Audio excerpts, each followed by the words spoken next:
Ayan! Hi, everyone! Hi, good Hello. morning, good afternoon, good evening, everyone. To all of those who are watching us right now, welcome to another episode of Weekend Bites, your go-to weekend guide for digital business and more. My name is Luville. I'm coming to you live from Alberta, where it's now 8:08 a.m. I'm a mom of two young kids and also a digital business owner and coach. Ladies? Okay, me next. So I'm Mel. I'm coming to you live from the Philippines. It's 10:08 p.m. here. I'm an accountant by profession, a data process consultant, and also a digital business owner. I used to work in finance at a global investment bank for about a decade, and also became part of a culinary team of the global food solutions company before becoming a full-time business owner. I'm a wife, a cat mom, and a digital business mentor and consultant. Yes, thank you, Mel. Hello, everyone. It's Ayin coming to you live from the Philippines. I'm a wife, a mom, a digital business owner, and coach there. And I've been running my digital business for 4 years now. Hi everyone. Good evening from Dubai. It's 6:09 here. My name is Liz. I am an OFW.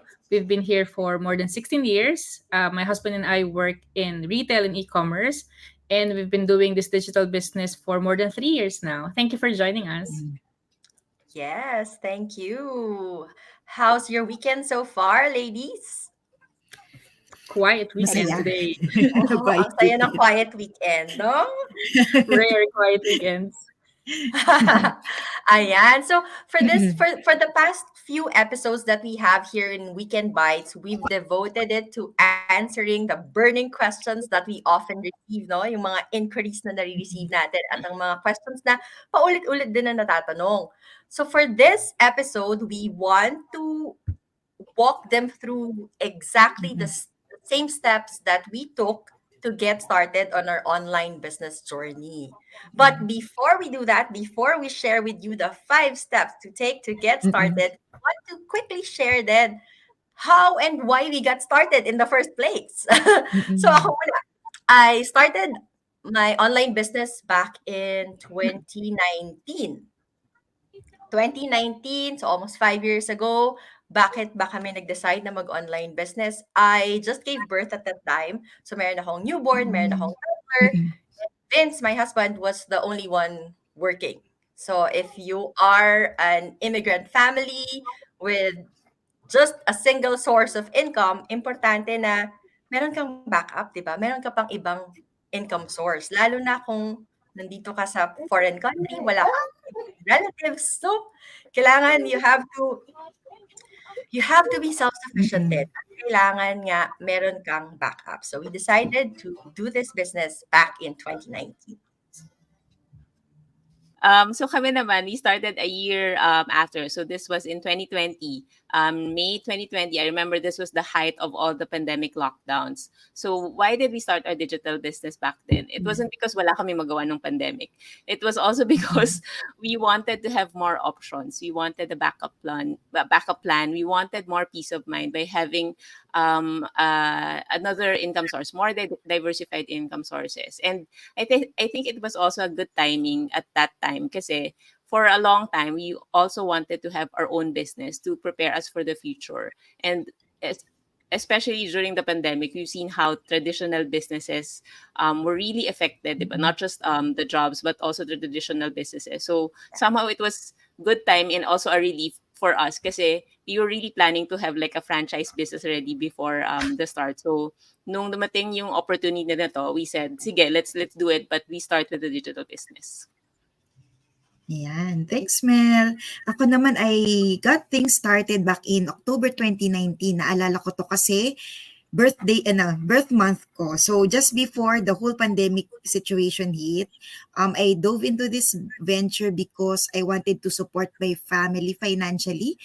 Before I became a stay-at-home mom, nag-work ako in the corporate setting and sanay ako meron ako nako-contribute sa sa aming mag-asawa financially. So, and that time I want when we started when we started our family, bago pa lang turning 2 pa lang yung aking daughter. And if I figured that if there was a chance to balance work and family life, I had to give it a shot. So here I am, mag-share ng journey sa inyo tonight. Yeah, so all very inspiring whys, no? Bakit tayo nag-start. So ako rin siguro similar to Loville because we are also living overseas. Ian and I are here in Dubai. Mhm. And specifically, nandito kami because we have work.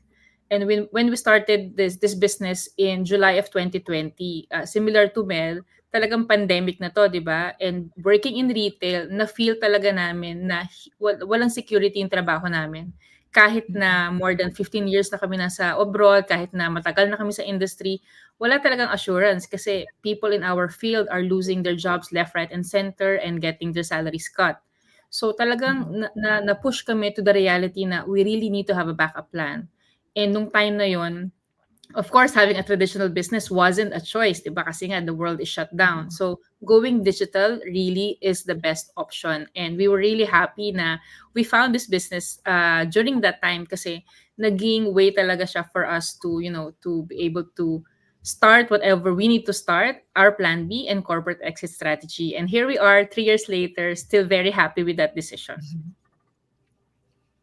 Thank you. Thank you, ladies. No, I'm sure hindi tayo nag-iisa sa ating mga stories, no? Madami nanonood sa atin because especially in my almost 5 years in the business, I also get messages na immigrant din sila, living in Mm-mm. this place, Mhm. in that place, or they want to be a stay-at-home mom, or they want to have a corporate exit strategy.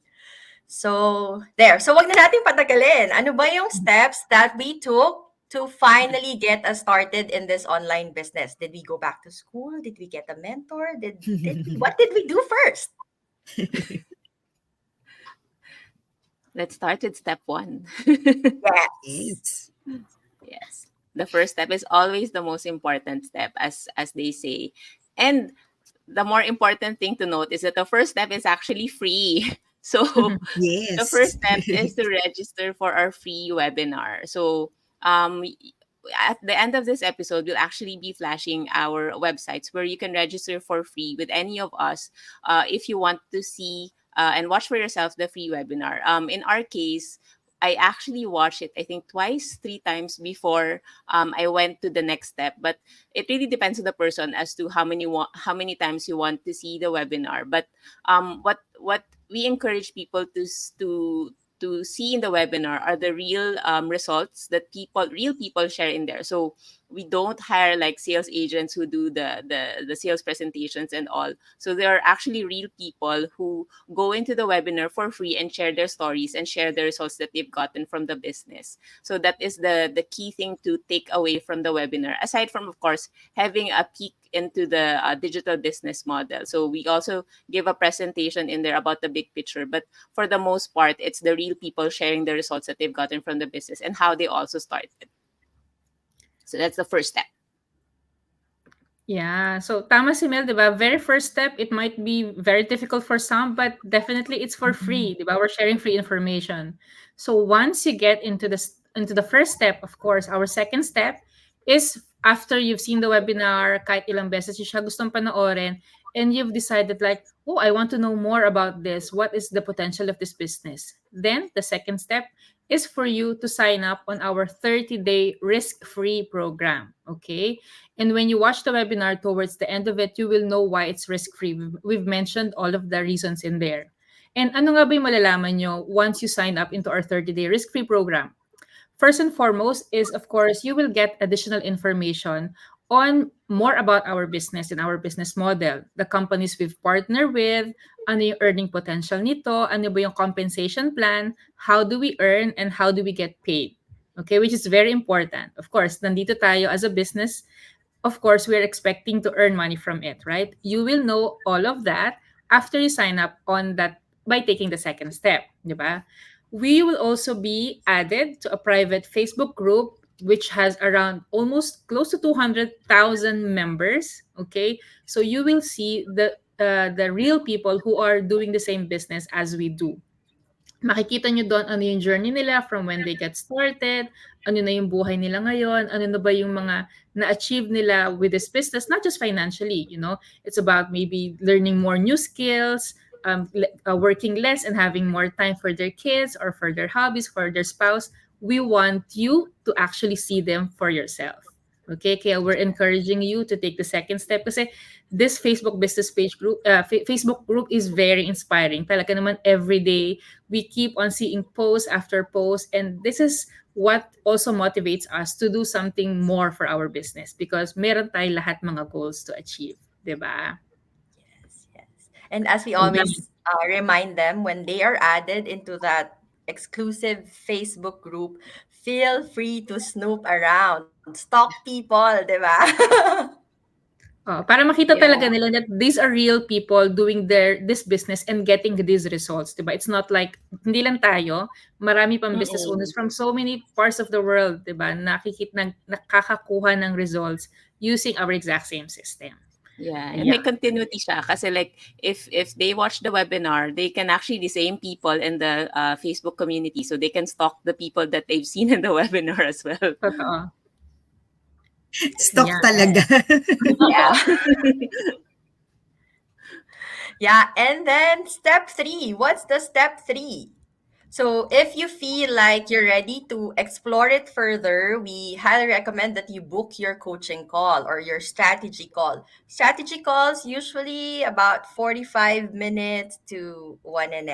Ganon. Depende if you have more stories to share or more questions to ask. Ano bang nangyayari sa isang strategy call? So, first, because we're doing the business from different parts of the world at hindi rin naman magkakakilala, hindi mo kilala kung sino yung coach mo or yung mentor mo minsan. So the first part is a bit of getting to know because we'll potentially be working together. So it's important that we try to get to know a bit of each other, no? So after the getting to know, we introduce to you our system, what's in store for you, what kind of help can you expect from the system. We also walk you through again, the same with the pre-coaching videos. Will also walk you through the affiliates that we have, and if you have any more questions, we'll also walk you through the multiple income streams that we have in the business, and then try to figure out a way for you to get started, the best way for you to get started based on your goals, based on your current situation, based on your comfort level, by your lifestyle then. So that's what happens in a coaching call. And then we also uh, give you of a bit of what do you call that? How to kasi ang businesses per country iba-iba ng requirements, 'di ba? Like example in the Philippines, 'di ba? Yes. Nare-require kayo to do Mm-mm. PTI, AR. BIR, and those sorts, Mm. 'di ba? So, depending Yes. kung saan ka based, so we'll also give you a brief guide ba on what to do for that part. And then, we'll also, I usually send them a copy of the paperwork para kasama Mm-mm. na yun sa pag-iisip nila Mm-mm. there. So, after that, after the coaching call, of course, hindi naman, oh, after the coaching call, get started. No. Walang pilitan. I always say Mm-mm. this, that I want you to go into this business with eyes wide open, no? You have all the Yes. information Totoo. that you need to make an informed decision. Mm-mm. So if you feel that you're ready to take the next step, ano na ang gagawin mo? Ano ang gagawin? If you feel like you're ready to get started, you sign the Do paperwork. it. Yes, do it. Yes. Sign the Yes. paperwork. Ako, how long did it take me? I remember, kasi nanganak ako April 2019. Napanood ko yung webinar several times. Putol-putol pa yung replay, no? Putol-putol. May 2019. And we officially got started June 2019. So, Pag ganon-ganon. April, May, June, start na kami. Kayo ba? Ako naman within the same month of having my strategy call, within the same month, I started looking at the paperworks na din. Kasi that's a good thing with having it step by Mm-mm. step. The information is built at every step. So you get to have more information. You get to do a lot more due diligence, as we call it, in Yes. finance, or with for those with an accounting or finance background. So with Mm-mm. every step you get more information. So no, after that strategy call, I started seeing the paperworks, and then I think within a month or two, I think. But siguro ang share ko lang is not to overthink it. Because in my case, siguro with my risk averse background, minsan I overthink things. So it can sometimes lead to analysis paralysis. So take it from me, the best way to do it is to really to get your feet wet. In any case, landyan naman yung mentors and coaches mo to guide you Mm-mm. every step of the way. So at this point, you get to see the contracts already. You can ask your mentors and coaches anything you want about the business. So you start looking at the papers at this point. Mm. Ayan. Kung si Mel nagkaroon ng medyo analysis paralysis, ako naman, I can't remember, when exactly I signed up for the webinar, pero I signed up for the 30-day risk-free program mga 29 ng September. And then, nag-coaching call ako ng 10 October. And then, ang sign up ng contract at 11 October. Ay, in 11 October. So, one day.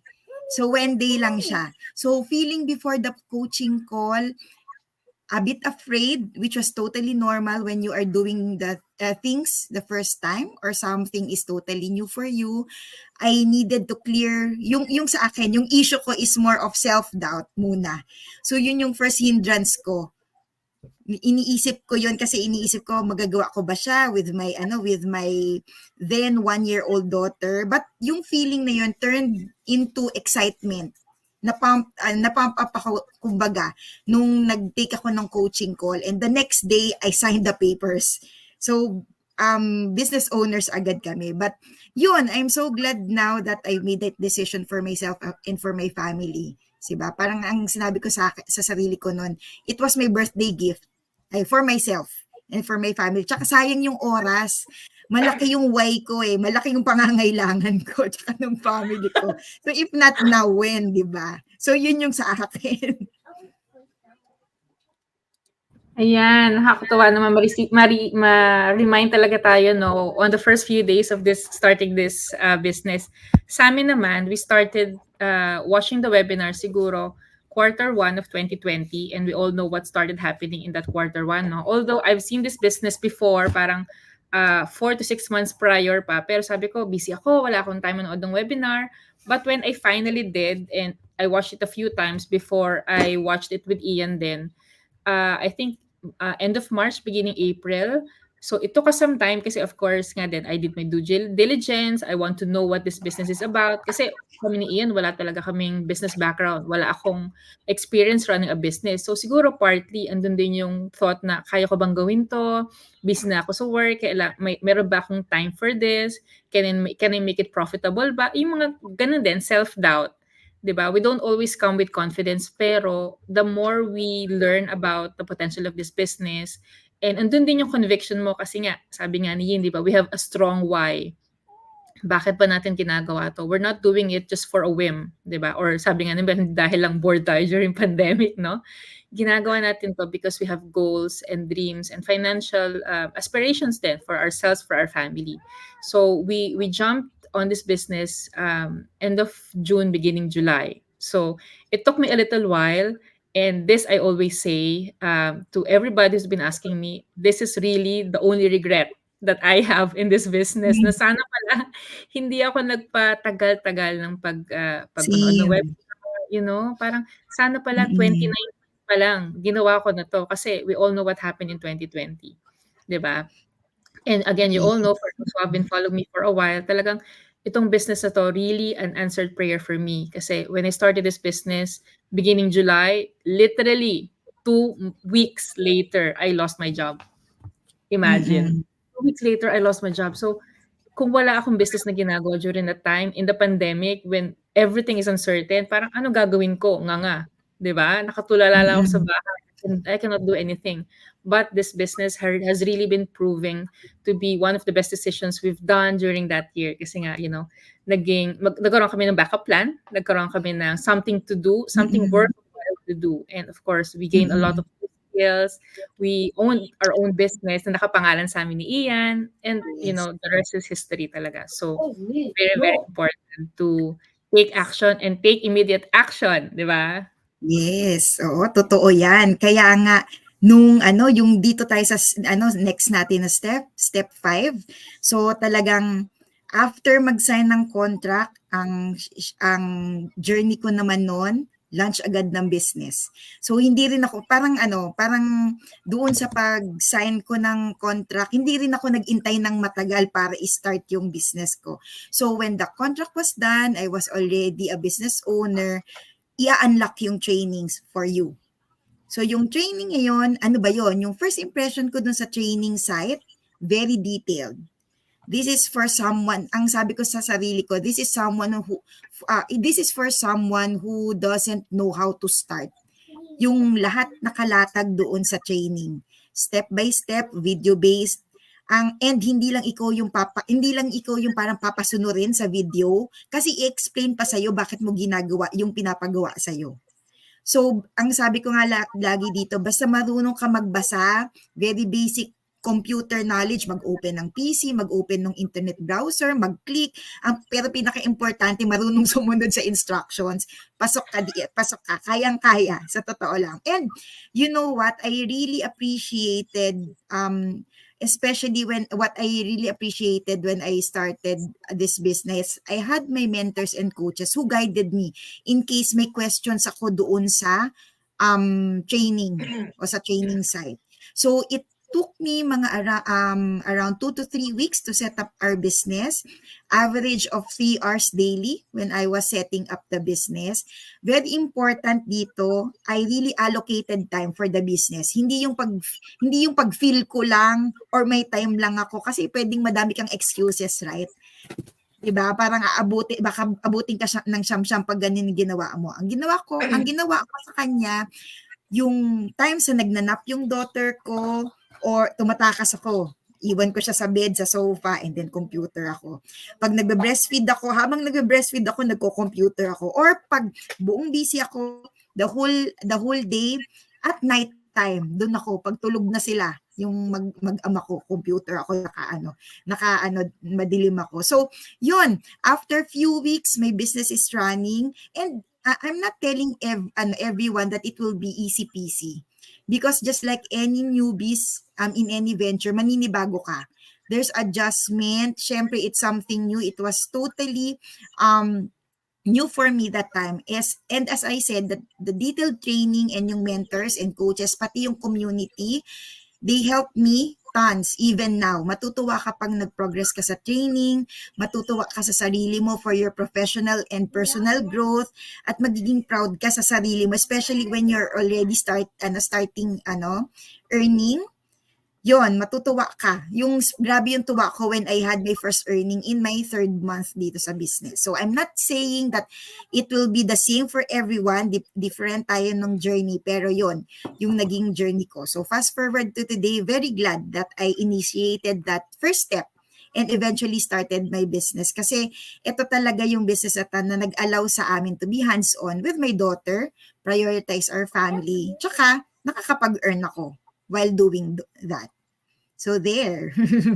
Yun ang 5th step natin, final step natin for you to get started in the business. So I think meron tayong comments ba?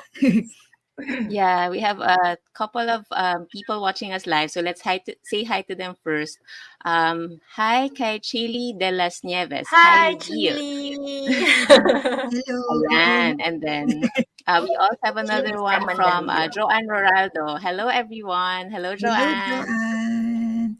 Hi, Thank Jo. you. Hello. Thank you for watching. Thank you for Nakakatuwa kahit watching. I think Are they all from the Philippines? Kasi it's all already late. So nakatutuwa tayo, at least merong mga nag-tune in even from the Philippines kahit na very late na dito sa atin. So yon, thank you for watching. Yun yung 5 simple steps. Register for our free webinar, sign up for the 30-day risk-free program, book your strategy call. Fourth is to get started, sign your contract. And the fifth one is launch your business. So we made it simple and risk-free for you. Starting a digital business can never be this easy. So sa totoo lang, kung maghanap ka ng ibang mga businesses out there, wala kang ganyang makitang kabilis na i-set up na business. So for those watching us now or via replay after this, don't be afraid to move forward. So sa akin, sa amin, ang ma-advise namin, find your why, be brave, take action, take that first step. Watch the free webinar. Yun nga, Tuesdays and Thursdays yan, 5 p.m. Pacific Standard Time. So Google nyo lang yung time zones nyo. And take that first step towards the life that you've always wanted. So hindi everyday nakakita kayo yung gantong opportunity. So please learn from us. Don't waste any time. So our respective websites will be flashed shortly, so you can register to our webinar or introductory info video. We can't wait for you to get started. So nandito kami to guide you in every step of the way. Yung step 1 until step 5 and even beyond step 5 na nagsa-start na kayo ng digital business nyo at nag-run na kayo ng digital business nyo. So there, thank you everyone. Please tune in again next time on Weekend Bites, your go-to weekend guide on digital business and more. So thank you very much for watching. Thank you. Enjoy your Thank weekend. Thanks, you. everyone. Happy weekend. Weekend. Bye-bye.